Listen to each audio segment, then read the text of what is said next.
Good evening, Silverdale families. This is the second night of our reading, The World According to Humphrey. Last night you met Miss Jones, our first grade teacher, who started chapter 1 and introduced you to Humphrey the hamster from room 26. And I wanted you to meet our class and school pet. We now have a hamster. His name is Humphrey.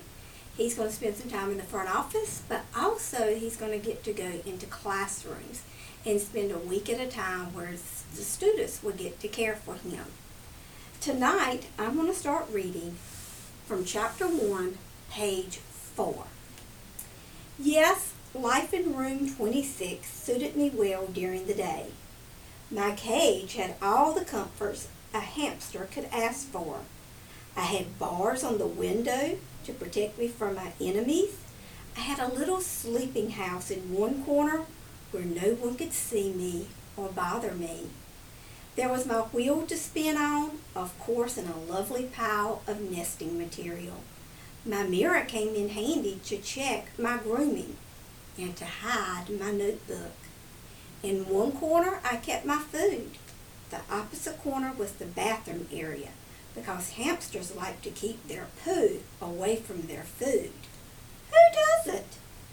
All my needs were taken care of in one convenient cage.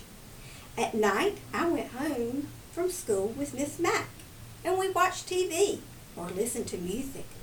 Sometimes Miss Mack played her bongo drums. She made a tunnel on the floor so I could race and wiggle to my hamster heart's content. Oh, the memories of those 6 weeks with Morgan McNamara. That's her real name, but she told her students they could call her Miss Mac. That's how nice she is, or was. On the weekends, Miss Mac and I had all kinds of adventures. She put me in her shirt pocket right over her heart and took me with her to the laundry room. She had friends over, and they laughed and made a fuss over me. She even took me for a bike ride.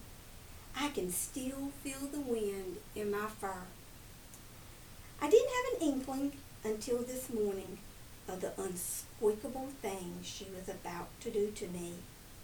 On the way to work, she said, "Humphrey, I hate to tell you, but this is my last day in room 26.